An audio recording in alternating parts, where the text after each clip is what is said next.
Welcome back to the Adaptive Athlete Podcast, the place for conversations with adaptive athletes in the CrossFit space and beyond. I'm your host, Matt Hotho. On today's episode, I'm talking with Leo Merle. Leo is a T38 Paralympic track athlete who competed at the Paris 2024 Paralympic Games in the 1500 meters. Leo has cerebral palsy, just like me, on the right side of his body, so he's the perfect guest to wrap up Cerebral Palsy Awareness Month.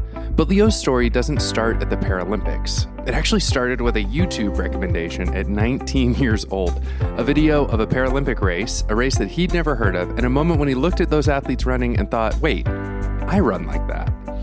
So Leo is also, and this one's pretty crazy, he is in residency to be a dentist, and he works inside teeth with cerebral palsy. And we talk about how he got there, how he has the dexterity to do it, how he manages being a high-level para-athlete and a dental resident all at the same time, and what actually drives him when you strip both those things away. We also get into classification in a lot of depth. Leo is actually heading to Switzerland this year to be reclassified, and he explains exactly what that process looks like, why you can't have it lapse, and what the T38 designation actually means at the competitive level, including who he actually races against when he lines up in the 1500 meter. So again, we're wrapping up CP Awareness Month, and I couldn't think of a better episode to end on. So here's my conversation with Leo Merle. Welcome back to another episode of the Adaptive Athlete Podcast. I'm here today with Leo Merle. Leo, how's it going? Hey, good, Matt. Nice to see you. How are you? I'm doing good, man. I'm excited. This is the final episode in our series for CP Awareness Month. And so I thought we'd end strong with a Paralympian on the podcast. So, Leo, I'm so glad you're here with us. I'm happy to be here. This is a fantastic opportunity. Yeah, dude. So I kind of let the cat out of the bag right at the start. You're a Paralympian. You competed at Paris 2024 in the Paralympics. We'll talk about the experience more in depth, but just right off the gate, what was that experience like? You know, it's one of those things that can never be fully put into words. I think, the words that you hear a lot of the time are going to be fantastic, amazing, unlike anything else. But there's something once you enter the stadium, once you hear the roar of the crowd and you feel the thunder, that just like changes you on a molecular level. And it just feels so different than anything else that I've experienced in my life. Yeah, I love your way of describing that. I was reading an article where you were talking about getting gold at the Pan American Games, or was it the Pan American Games in 23? Yeah. And you said it was so crazy hearing the national anthem for me. Yeah, which I thought that was so unique. I mean, yeah, you wouldn't think of that, but that's got to be such a weird experience. Yeah, because the reason it was played is because of what I did, and there's something strange about that because the entire focus is on you in that one moment when that anthem is played. You're like, holy cow, they're doing it for me. Like the reason they're playing this is because of something I did. And I remember being in Santiago where the Pan American Games were and just kind of standing there. And I just couldn't believe it. I was like, oh my God, all these people are looking at me and they're playing the national anthem for me. Like, this is so strange. Yeah. I am a member of the land of the free and the home of the brave. Yeah. And it's like, they're doing this for you. Like, oh, well, awesome. Great. Go me. Yeah. Awesome. All right. Well, we've given people a peek into just a little bit of your story. I want to wind back a little bit again to kind of couch this in CP Awareness Month, because I know there's a lot of people who listen to this podcast who have kids with CP. And you and I are both kids who are adults now, but we grew up with CP. So take me back to what it was like growing up with CP, what kind of CP you have, and kind of what you know about how you got that CP. Yeah, so I was born with a form of hemiplegic cerebral palsy. It affects my right side, primarily the hip down on my right side. But growing up, there was always a difference between myself and other kids. And when I was super young, I think my parents made the right decision. They didn't necessarily describe what I had very vocally to a lot of people in the community. Okay. They kind of kept it to themselves, and they tried to figure out, what's the best way of navigating having a child with a disability. One of the big things, and I think this really helped me growing up, was constant involvement in community activities. I was playing sports all the time. I played soccer, I played baseball, I played basketball. I was involved in the Boy Scouts of America. Like, I was doing so many different activities just to not only keep myself busy, but also to kind of live a more enriched life beyond disability. Yeah. Yeah. That's really cool. So your parents were getting you involved in all of these activities so Yeah. that so that you could just have this broad experience of what your body can do. Yeah. Yeah. And it was one of the beautiful things about it is that, I was able to learn a lot about what I was able to do. I think growing up when I was playing soccer, I think that was a great example of it is, you're playing a super large field. And Hmm.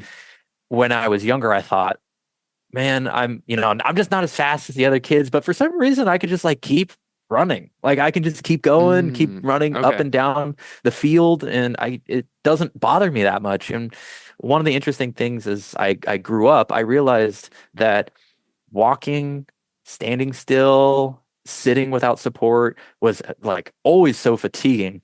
But then running was no problem. Like I was able to run, I was able to sprint, and I'm like, what is going on here? Like, why do I feel good when I run and sprint? But then the moment I'm standing still or walking all day, I'm like, forget it. Put me out of my misery. I want to go sit down. I want to be done Yeah. with the Yeah. day.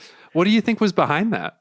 That was I've talked to other people with cerebral palsy and they've had the same experience Mm. where standing still, sitting down, things feel okay, but when it's that standing aspect, it's what really gets us. Or walking Hmm. around, it's really sore. But then when we go run, when we go exercise, everything feels okay. So there's got to be something a little bit deeper in there that kind of describes why that is, but it's something that I just don't quite understand. Yeah. So maybe I can think about it Hmm. from my experience because I found CrossFit when I was 30. So I didn't Okay, do a yeah. lot of athletic activities. My experience growing up was quite different in that regard. Hmm. But what I discovered is you're right. All the things about standing, sitting without support were exhausting. Yeah.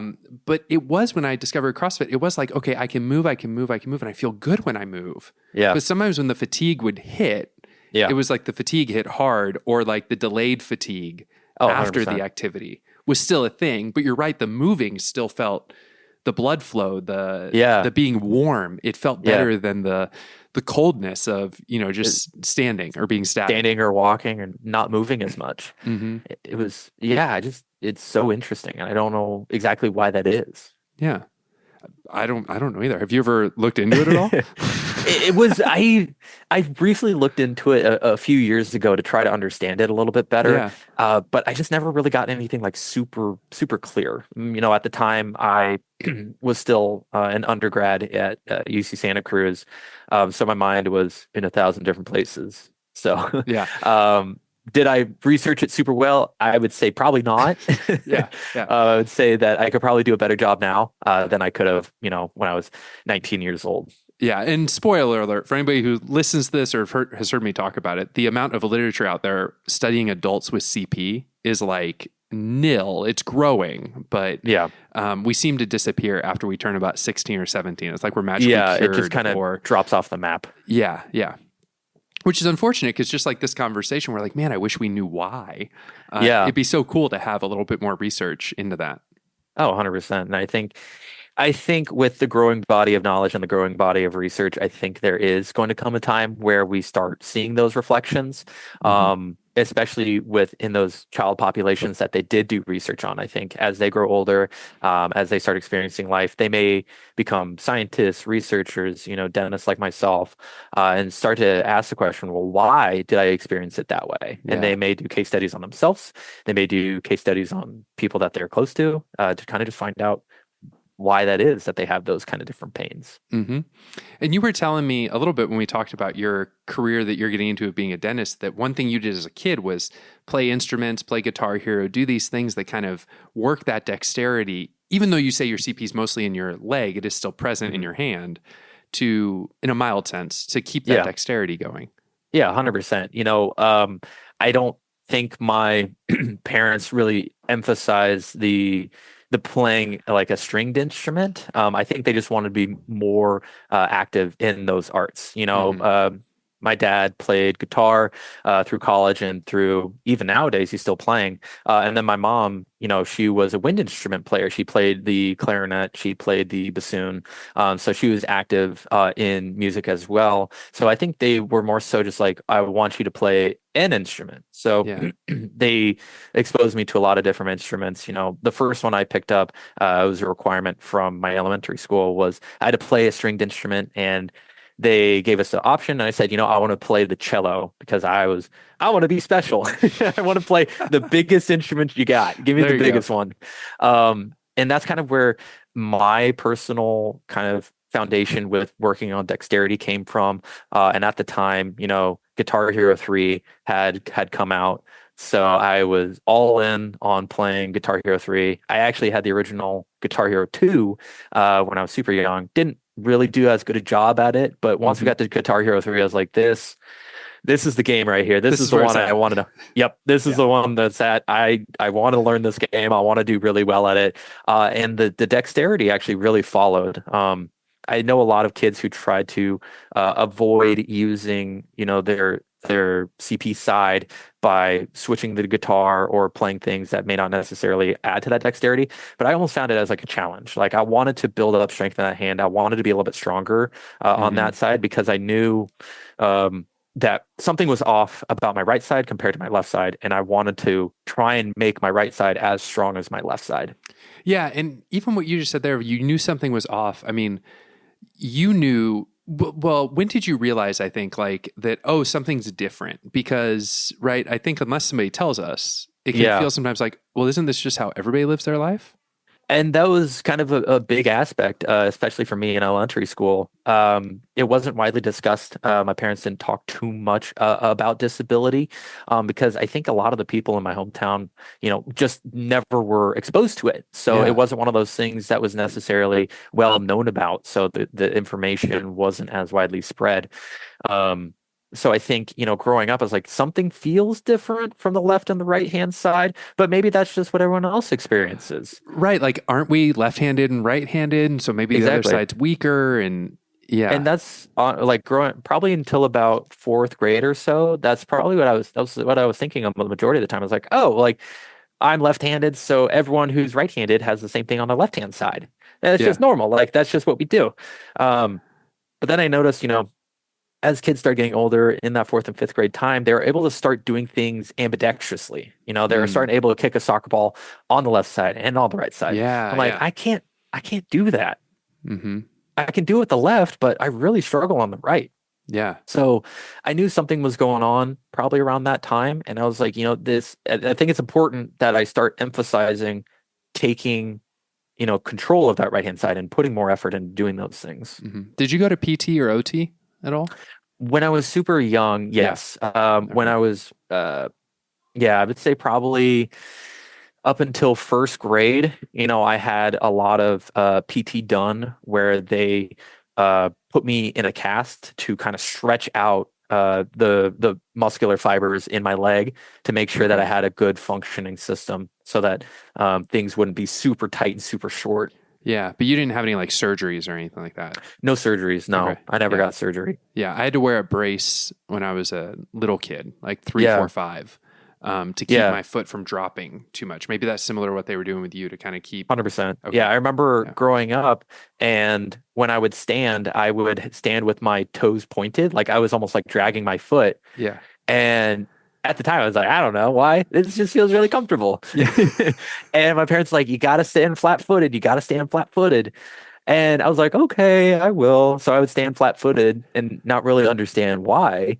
But, as I learned more about cerebral palsy, I'm like, oh, that's why I was standing flat-footed. That's why I couldn't help it. Yeah. I find now I'll flamingo in the kitchen. Like I just lean onto the good leg. Yeah. And, all the time. I have to be very conscious of that.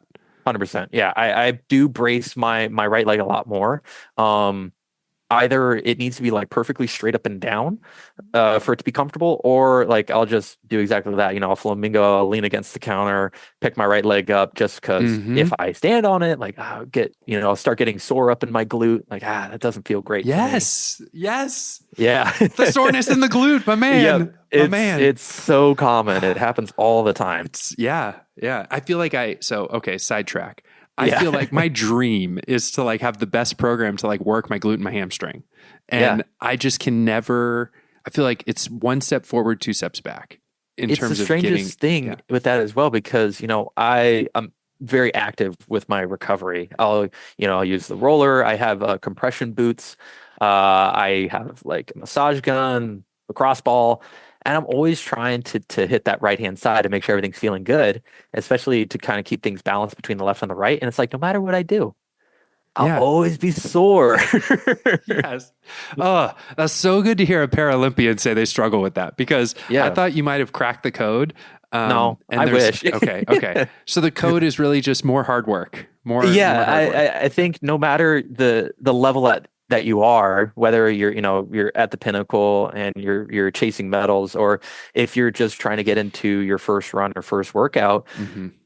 everyone has the same soreness, everyone has the same pain. So just know that you're not alone Yeah. in that experience. Yeah. I think that's huge, Leo. Like, huge for the audience to hear that, like, yeah, this is all normal, and part of it doesn't magically go away. There's no way to outrun it, no pun intended. Yeah, You're always going to have to take recovery seriously, and 100%. even if you take recovery seriously, it's not some magic pill that just fixes it all. Yeah, exactly. Yeah. Well, we kind of made the joke about running. We've talked about you being a Paralympian. Let's jump to when you picked up running. Yeah. So when did you decide that running was something you wanted to do? I think I read you were doing like 5Ks and 10Ks before you found more of the middle distance kind of stuff. Yeah. Yeah. So, as I got into middle school time, I was starting to, get into the early teen years. I'm a preteen. I'm like, I'm too cool for sports. I don't need to do this. Okay. And my parents said, you just got to pick one. You just got to do one sport. And so I thought I was real smart. I was like, oh, I'm going to do track and field because like then I could just long jump or throw a shot put. I was like a real smart about it. You're like, I can yeah, throw things. Mom, yeah, I I can love just throw throwing stuff. things. Yeah, I love throwing stuff. So I was like, oh, I'll just do that because that's way better.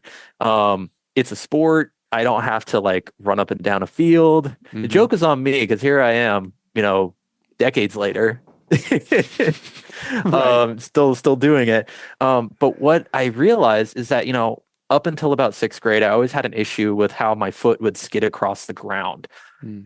And, the right shoe would always be worn out faster than the left shoe. And then I did track and field, and they're like, okay, everyone's got to get spikes because spikes are useful for track. And I was like, okay, we Mhm. got to get spikes. So got spikes.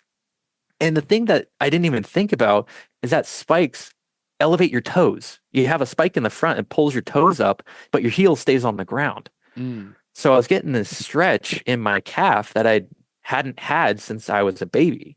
And all of a sudden, like I was able to start almost rocking heel toe of being able to walk a little bit better. And Okay. it was so strange because when I would wear spikes, I'm like, why does my walk feel better? Like something feels way better about this walk than normal.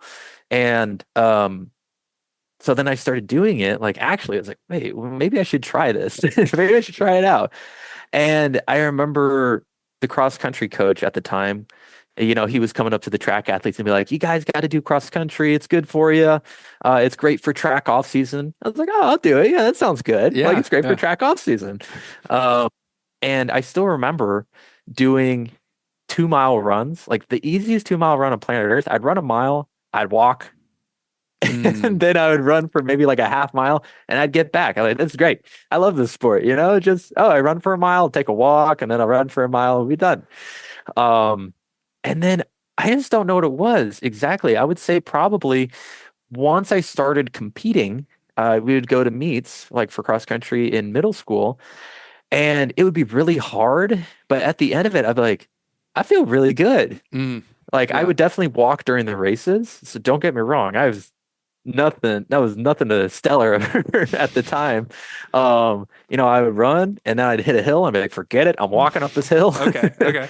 And I would just, I think at that point I just kept doing it. I was like, why am I still doing this? And I was still just enjoying the running. And what started to develop once we got to high school is there was a community that was surrounding the running. Mhm. There was a community that was surrounding it more so than any other sport that I had really experienced up until that point. Everyone was an individual athlete who was trying to do better, better the clock, run farther, run Yeah. faster, stronger, those types of things. But cross country was one of those sports where individuals came together and were a team. Yeah.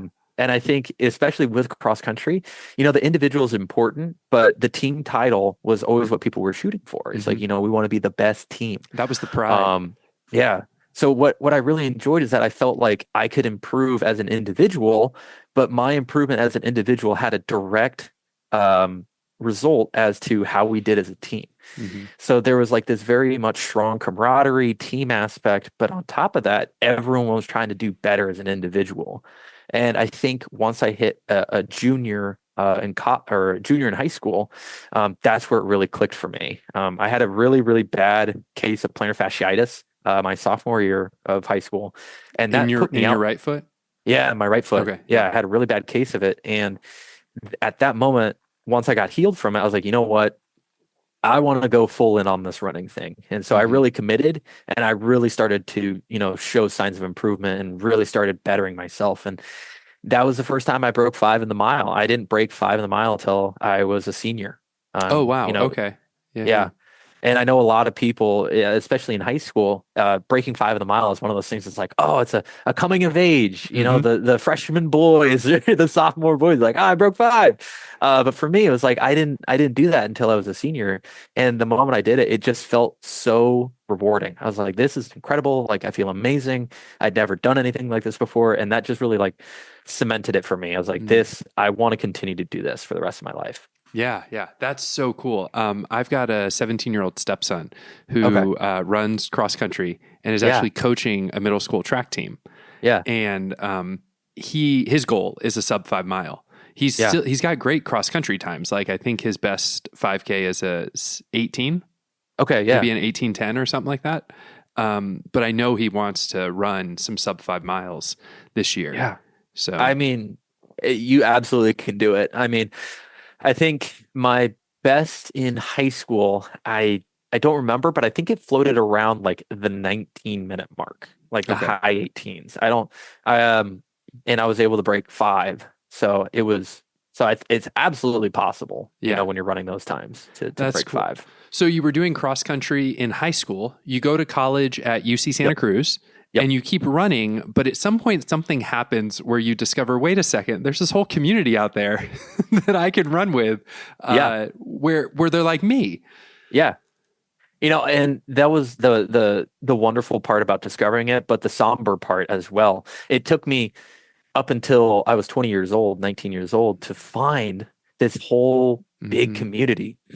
I remember what kind of brought me to it was how I noticed I was watching the London 2012 Olympics, and on YouTube there was a recommendation for the London 2012 1500 Paralympics. Oh, And I was okay. like, what is that? Like, what is that? Hmm. And so I started watching the video, and it was the men's T38 1500-meter final. And I was like, and then I looked up what that meant, and it was like it was guys with cerebral palsy. And Yeah. I'm like, When is this? When is this that you're watching this?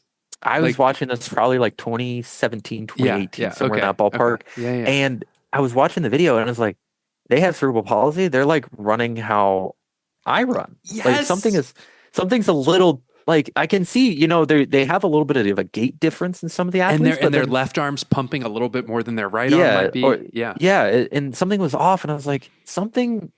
I got to do a little bit more research into this. And my coach at the time at Santa Cruz, I asked him, I was like, have you seen anything like this? Do you know anything about this?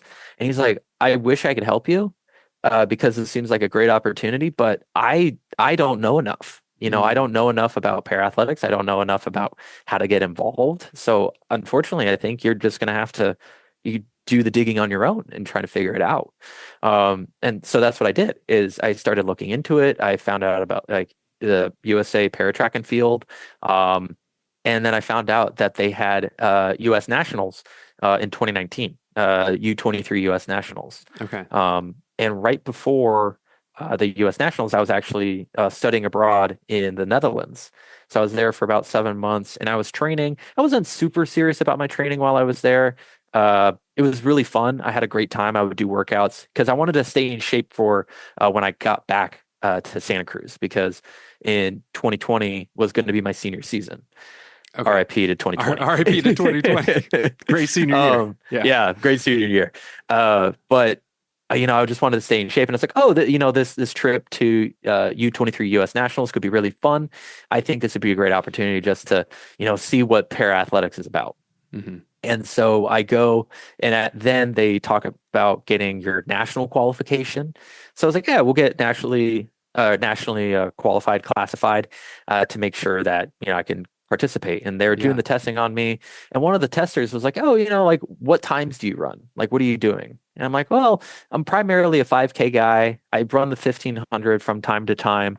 And they're like, oh, like what times are you running? And I was like, oh, well, my 5K is around 16:12, and then my 1500 at that time, I think it was like 4:28.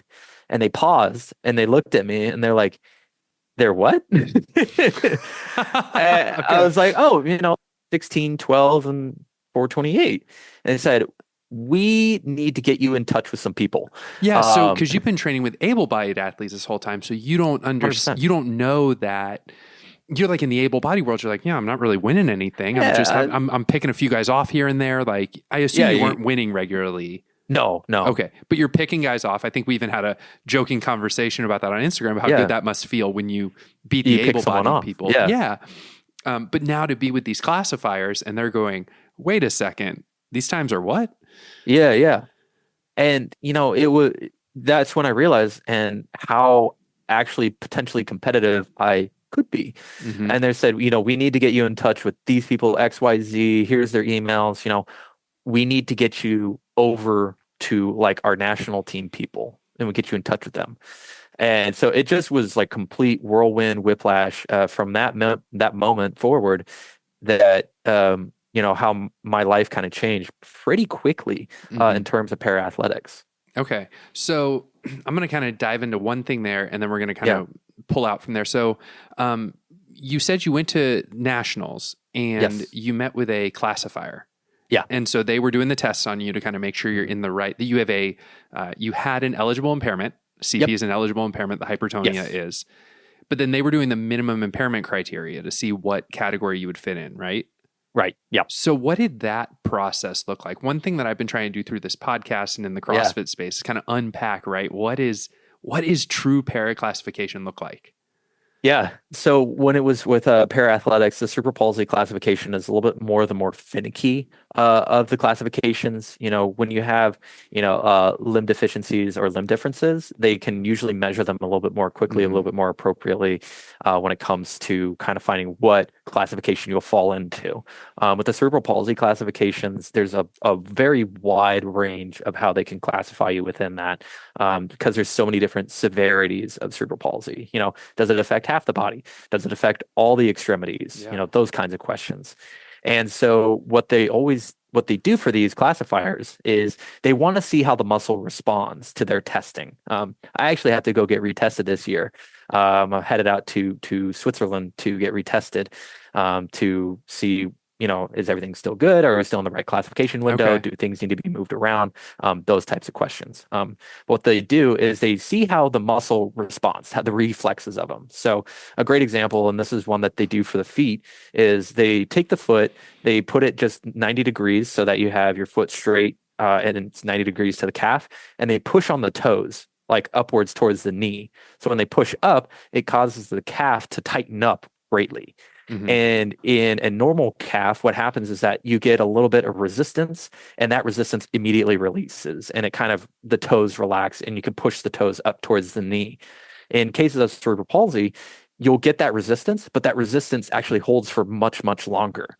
So they hold it until they get the toes to relax and respond. And I know for me, it takes about 10 seconds or so for the muscle to relax and then cause the toes to push up. But for like a normal response, it could be anywhere from like 1 to 3 seconds, like Okay. nice hold, and then it bends back. Mm-hmm. So for us in CP, that's like our spasticity, right? Yep, it's our That's spasticity. that's the thing that makes our calves on our affected side super tight and bally, or our biceps Exactly. on our affected arm really bally, is because that muscle is just like engaged It's the whole just time. totally, yeah, just like a knot. Mhm. It doesn't want to release. It doesn't want to let go. So when they do that test, they're basically forcing it to elongate, to relax. And I would assume they have a rubric that they're working off of, that based upon where your spasticity or hypertonia falls on a scale, they're going, Yep. okay, this is a 1 or a 2. Yep. Probably something in that range, right? Because we're both mild in that range. Maybe a 3, Yeah. 1, 2, 3, somewhere in there. and it's on your leg. They probably test both legs, right? And they go, okay, left side doesn't have anything, right side does. Yep. They do. Go ahead. Yeah. They do the legs, and they also do the arms. Same exact testing. Okay. Yep. Okay. And then you get that on a rubric. And then the classifiers, how many classifiers were there when they were classifying you? So for the US, there's no significant requirement as to how many. I think there were like 3 or 4 people in the room, but more so just because there wasn't a lot of athletes who needed to be classified. When it comes to the international classification, which allows you to compete on a world stage, there's 2 classifiers from 2 different countries. Okay. So with my classification, I can't be classified by anyone from the United States. Instead, I had to be classified by 2 people from 2 different countries. Yep. Okay, cool. And then how long does your classification last for? So it's called the permanent classification. So it basically says like, this is what you're permanently classified as. But with cerebral palsy, it only lasts 4 years. So then they reach, so they check in after 4 years, after one cycle, and they basically reconfirm it. I know for a lot of the other classifications, if there's no significant rule changes to them, they can hang on to the same classification for multiple cycles. Like you were saying, like a limb deficiency, something that's a bit more clear. You could probably hang on to that for a while. Do your classification quadrennium or your 4-year cycles roll on Olympic quads? Meaning, do they run like 22 to 26 or no, 24 to 28? Is that right? Everyone has it a little different. Okay. Mine just happens to fall on that cycle, like just a post games year. So for me, first time I was classified is 2022. Get an update in 2026, and then the next time it would update would be 2030. So that's how they kind of space it out. Some people get classified on a games year. Some people get classified the year before. It just depends on when they enter the space and when they need to be classed. Okay, and you were telling me that your category of T38, the T stands for track, the 3 stands for like the diagnosis or the impairment that's there, and then the 8 is the severity of it, with 1 being most severe and 8 being least severe. Right. Yep. So there's a good chance that like you would not get recategorized into like a T39 because that category just doesn't exist at this point, exactly. Right? Yeah. So the 39s don't exist. And there is a possibility that I could get classed, 1 classification lower, because at the time when I was working with the classifiers, they let me know like, hey, you're pretty close to classing into this classification. So, if things change in my muscular spasticity, there is a chance that I could be classed down from 38 to 37. It could be a more severe form of it, even though things haven't really changed on my end. Probably has to be nice, though, starting your competitive career in the least impaired class and getting a feel for kind of what it's like rather than being classed. I would assume being classed down would be difficult if you started your career as a 37 and then had to start competing against 38s. Yeah. The great news about, the 1500, unfortunately, there isn't any racing higher than the 1500 in my classification. Like, like we mentioned a little earlier, I was a 5K, 10K guy. So I kind of got shoehorned into the 1500. It wasn't necessarily something that I knew how to race really well. Now that I've been doing it a lot more concentrated effort on it, I understand the race a lot better. When you're jumping from the 38s to the 37s, they have a little bit more racing opportunity in the 37 classification. But for the 1500 specifically, they actually combine the 1500. So back in 2012, 2016, they used to be separated races in the 37s and the 38s. But then they designated a combination of the 2 classes. So if I was a T37, I would still be racing against the same people that I'm racing these days. The fascinating thing is that they don't tease out the medals. So if I was a 37, I'm still competing for the same medals as 38s. Yeah. So if someone watches your race from Paris 24, 1500, T38 on YouTube, which you can do, I just did before this interview. Are there 37s in that race with you? There are. The gold medalist was a 37. Okay. Yeah. Wow. So there are 37s that race with us. They are absolutely 100% competitive. It just comes down to who's got the heat on the day. Like T37 won the Paralympic gold this year or in 2024, and then one of my close friends who's a T38, he won the gold at our World Championships last year. So it really is just anyone's race. It could be a 38, could be a 37. It's who's ready to put it all on the line that day. Okay. And earlier, were you suggesting too that if you were to move into the T37 category, that you would have more races open to you? Like, do they race a 5K or a 10K? They don't go up in distance, rather Okay. they add sprints. So Oh, okay. I'm not a sprinter. Yeah. Yeah. So I stay away from those. But they have more races in kind of the sprint side of some of these CP classifications. Okay. Gotcha. But you wouldn't be interested in sprinting.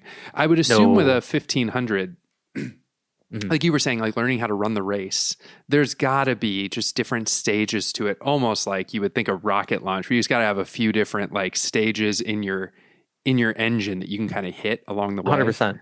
Yeah. Yeah. Every race will be different, and every lap within that race has its own strategy. Sometimes it could be just a very consistent slog where they're just trying to grind you down the whole time. It could be jostling for position. So it starts slow and everyone's trying to figure out where to best position themselves. And then a race like that turns into a kick fest and Hmm. seeing who's got the fastest high end speed at the end of the race. Like a fast, like Um, 400. Is that like kind of what you're, or is it more like a yeah, 200 kick?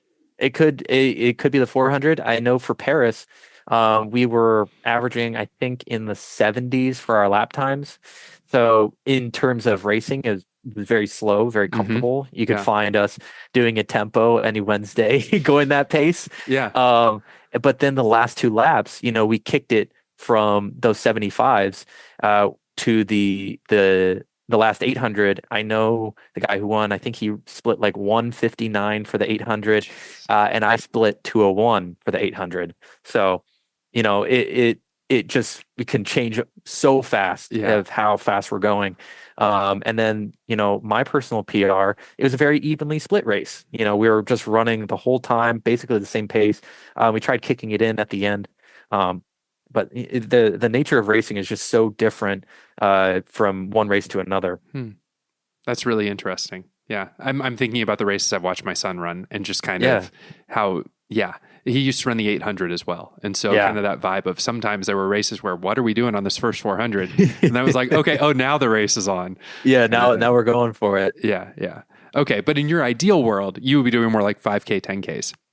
Yeah, that was more so what I was comfortable with at the Okay. time. And, I think nowadays, since I've been running the 1500 so much, I don't see myself drifting back up into the Okay. 5K, Okay.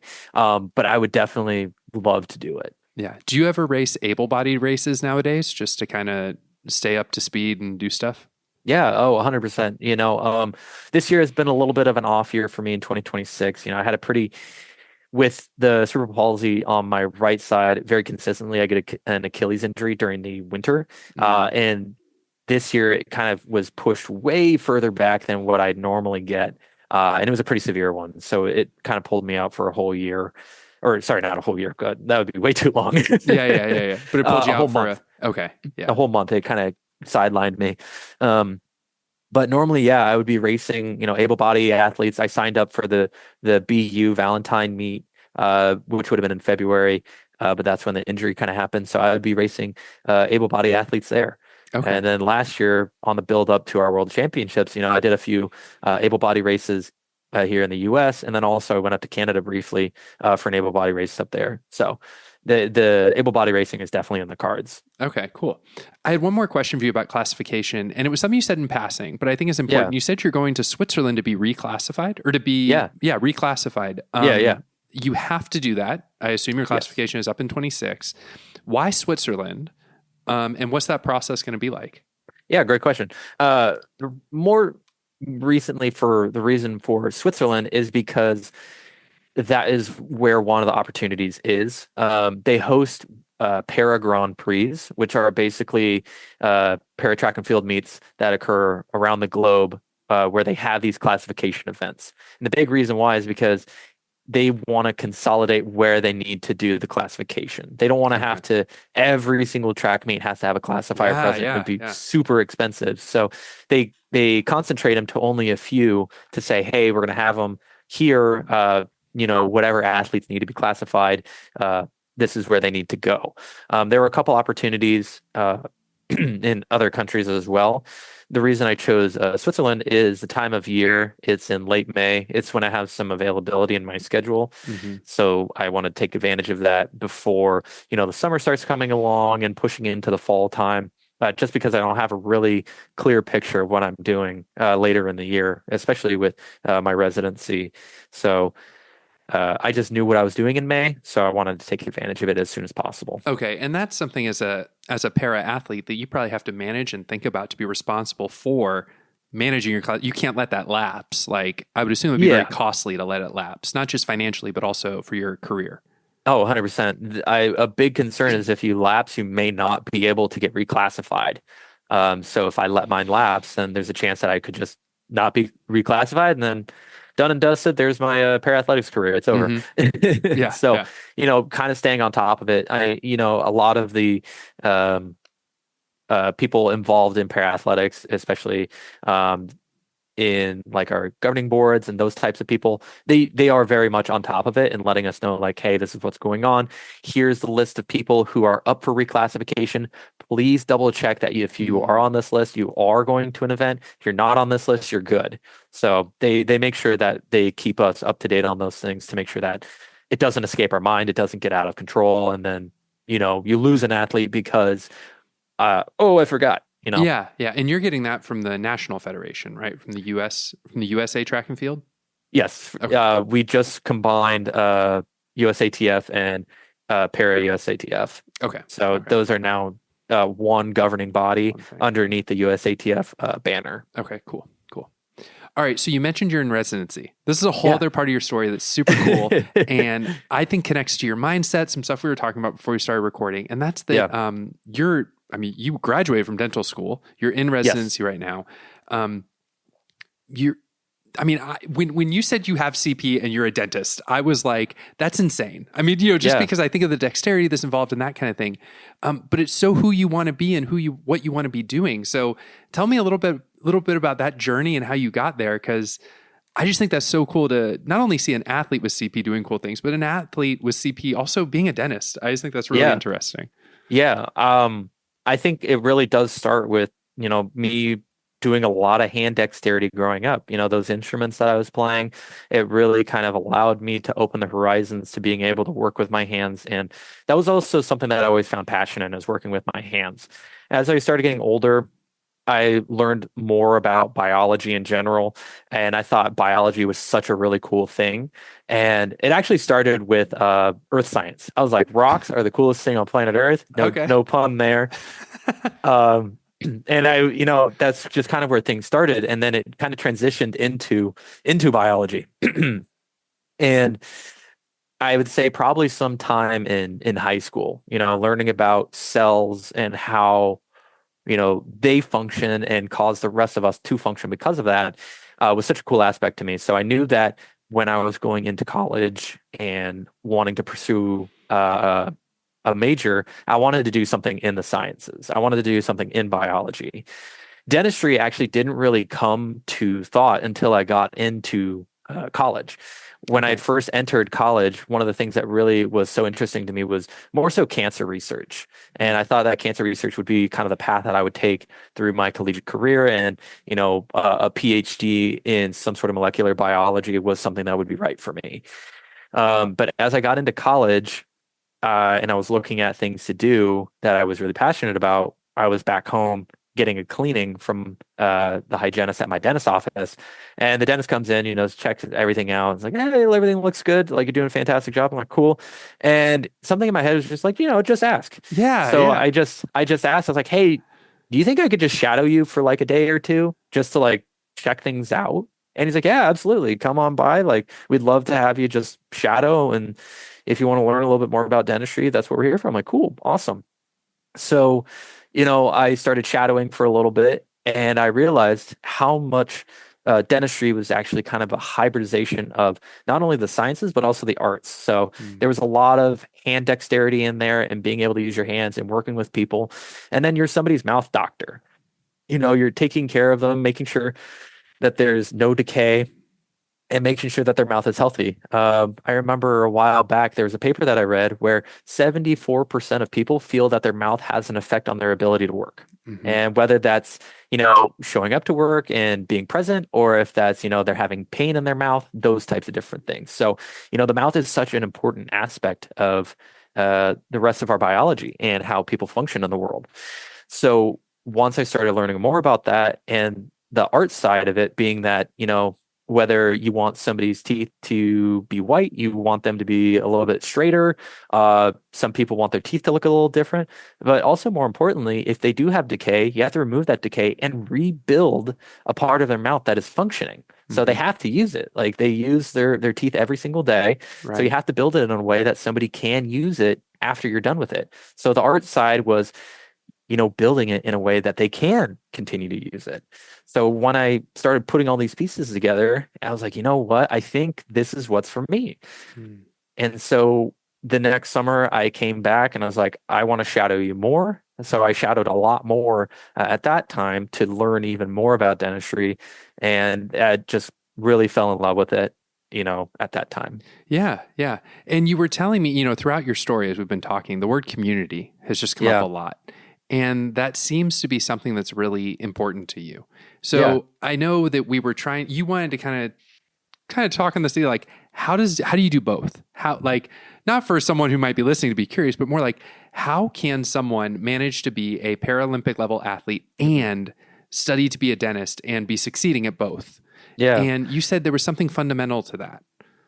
Yeah. The big thing for me is that when I'm doing these things, I'm doing them because they're passions of mine. Everything that I like to do is because I'm passionate about why I do it.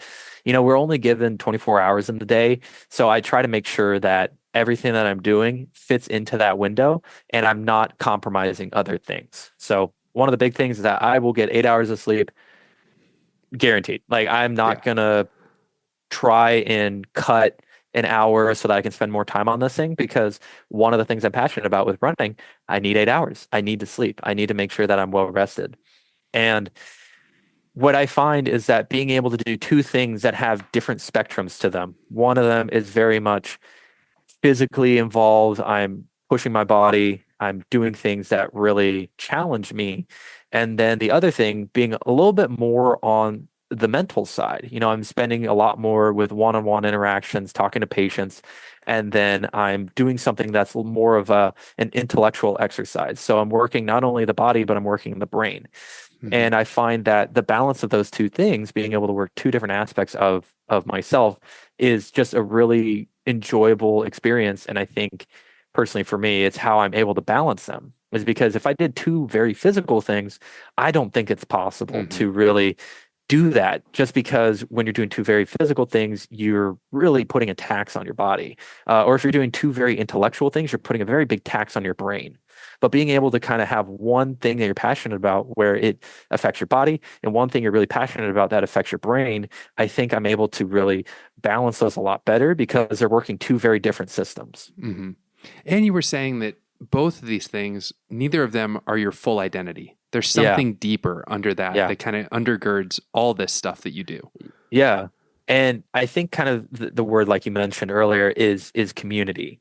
I know one day I'm gonna hang up the spikes. I'm gonna call it a career when it comes to running, and at that point is when I want to give back. I want to make sure that I have a very happy career in my running career, and then from there I want to be able to coach athletes. I want to be able to be a Yeah. member of the community, Yeah. giving back to them. Having them learn not only that you can run fast, but I think the more important part is that you run to have fun. You run to take care of your body because you only get the one body. So take care of it. You want to feel healthy. You want to feel good about what you have. And I think that's such an important aspect when it comes to the running side. So eventually giving back to the sport, giving back to the community that brought me here. I mean, there was Hmm. a lot that kind of takes somebody all the way up to the top of any sport. And it really comes to the only way to get to the top of the pyramid is to have a base. Like you can't have a peak without a base. Yeah. So the community that supported me, not only back home in California, here in Michigan, and just all around the world that have just really put me to a point where I'm able to be competitive it has been such an important aspect. And then with the dentistry side is also giving back to the community. Active decay is one of the most common diseases that everyone faces in the world. And while I'm not going to be able to do everything for everyone to, attack that disease, I want to be able to change the life of somebody that I know or somebody in my community. And especially with specializing in root canals for me, that's one of those big steps. A lot of people who go with root canals, they're in pain. They have decay that's deep in the tooth. There's problems with what they're having, and it causes them to lose sleep. It causes them to be irritated. And if I can have an impact on a handful of people, to them, I think it means the world. And to me, it definitely means the world. Yeah, I think that's beautiful. I mean, both of those sides are just steeped in compassion. The desire to want to help other runners find what you found, maybe even other para runners, right? So they don't have to stumble into it when they're 19 or 20 in college. Exactly. Maybe you could be identifying a 12-year-old. Hey, buddy, do you ever wonder why you run like that? Let me tell you a story. But then also to help with tooth decay. We were talking about this before the podcast, but right now it just struck me that like one of the things that we do at the church I work at is we have a dental clinic for the homeless, and the difference that it makes in their lives when you connect them to healthcare, but then also when you connect them to healthy food and healthy eating and things that don't progress that tooth decay that they're going through. Makes a huge difference in their life and in their well-being. So that is compassion as well. And so you just have these two sides of what you do that I think are beautiful, and they're making a huge difference in people's lives. Yeah. And that's always been the hope for me. And, that's the hope going forward, is kind of being able to do that for others. Yeah. Well, I really just have two final questions for you as we wrap up. Yeah. The first would be, where can people find you, follow your story, follow you through this season? Yeah, I have an Instagram. That's probably where I'm most active. It's just Leo_Merle VI. I'll be posting, when I'm running, when I'm competing, and you can kind of keep up with me through there.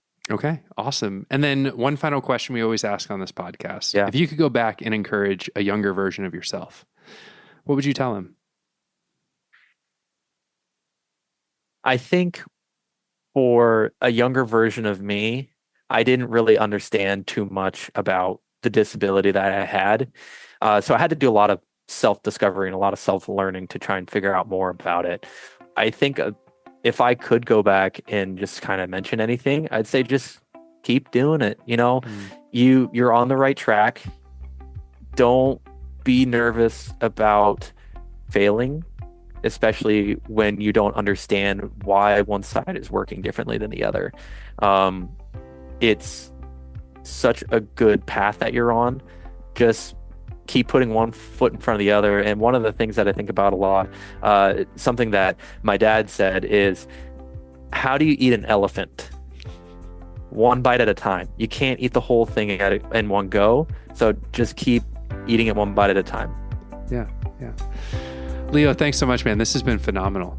Matt, appreciate it. Thank you so much. I hope you enjoyed this conversation with Leo Merle. The thing that stuck with me most from this conversation is the identity piece. Leo is a Paralympian and he's a dental resident, and he'll tell you that neither of those things are the point.